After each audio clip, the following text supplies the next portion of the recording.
welcome back to Brews with Beck. I'm Dan. Excuse me. How are you? Gotta stop waking people up with the greeting. Anyway, welcome back to Brews with Beck. And how the hell are you? All right. Starting off, nice afternoon with got this bad boy up in Ojai, California, where we went for a little Sunday retreat right before the Oscars. This is from Ojai Valley Brewery, which we visited their pub room and already had a little sample. This is pretty interesting. So this right here, what you're looking at, was basically the start of Ojai Valley Brewing.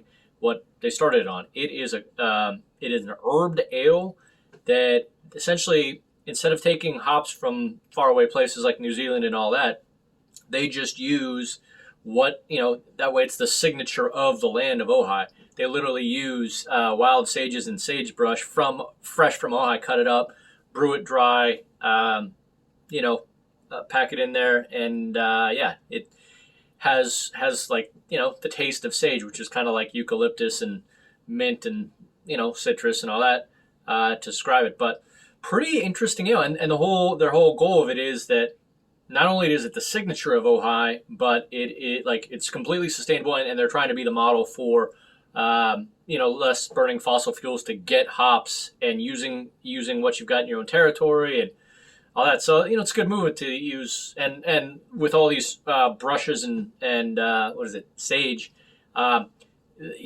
that's the kind of the Chaparral is actually, that's what it is. It's basically that kind of stuff that doesn't need irrigation and like hops do to maintain it. So more clean and efficient, local, all that. So that's their whole goal, if that makes sense. I was just trying to make sure I understood it completely, but kind of really cool.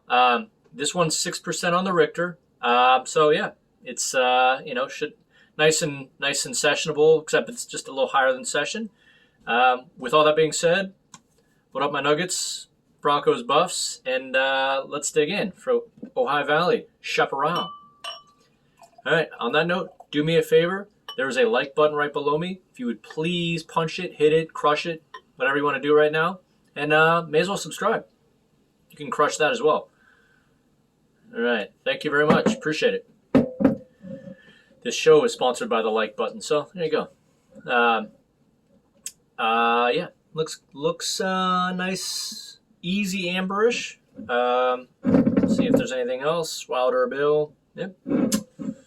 Cool looking. By the way, you can pick these up at the. I don't know how widely they distribute, but when we went away, you can get one of these bombers for like $9.50 at the pub room. So when you're up there, maybe check it out.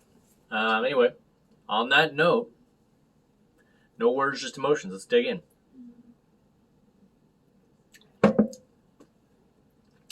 Yep, just like that day. Whew. It's such an awesome, refreshing flavor and smell. Let me dig back in on the smell. Yeah, that has got just awesome sage smell with the, again, like eucalyptus mint. Not like crazy like, menthol or anything like that, but, if you smell enough sage, which most people do, they're wrong. Some people aren't smelling fresh sage all the time, but that's nice. Really just goes down easy. Other than the nice sage. Now, good. I also know that he brewed it with the malts to kind of give the same feel that their trails. They're the burnt. I forget what it is. Clay of the trails. Emulate that, so you use some of the similar malts to create that smell and aroma. There you go. Real complex beer. Usually just talking about hops and a couple malts, but yeah, interesting beer. All right. On that note, I'm going to see if there's anything else I get besides a lot of good sage on this bad boy. And give me one sec. All right then. Yeah. Other than, again, kind of a eucalyptus mint, which is, again, subtle. It's not huge. You get kind of, again, as they said they wanted to brew it dry and make sure you hit the sage, the wild sage and all that. You do get kind of a dry, slightly dry bitter malt as the backbone of it. With, again, almost get kind of like a subtle pine cone thing going to it as well, a little pine. But it's clean, it's good. Feel like it's probably healing if you're sick, so you should probably drink it when you're sick. By the way, totally false news there. I'm not going to use the other term, but yeah, I would probably not drink this when you're sick. But it feels like it makes you better because of the nice feeling in the mouth with the sage and citrus and all that. But yeah, this is really good.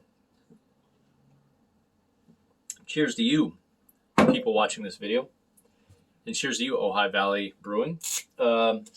Very cool beer, and that's why I wanted to officially taste it on here.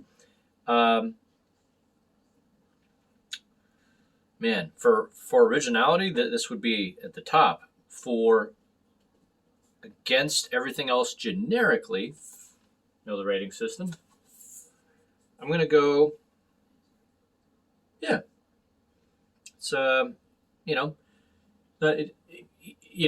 it's a whole different type of beer than like a huge barrel-aged stout with a bunch of flavor that way, or, but it is a true original. I can see why it's been successful. I will definitely try to get more of this when I'm up there. So that's my ringing endorsement. I will put this as a pretty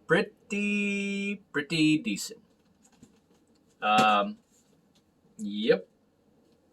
That's what I got. And, again, that is nothing slighting this, because for what it is, it's different. It's interesting. Again, it feels like it's healing.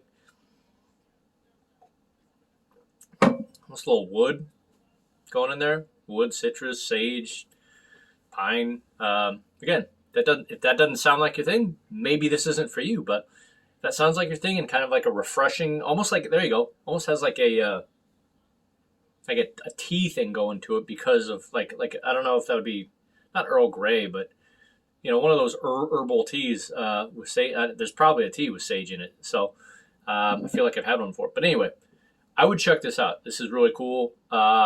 Big ups to Ojai Valley for going to the depths of making something this original. And all right then.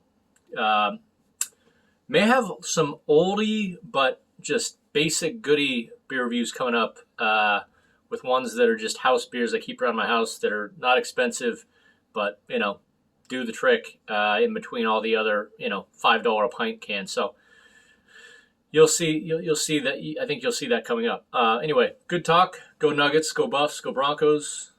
Go Dodgers. Go Avalanche. Go Rockies. And we'll see you out there. Big yips. Jokic.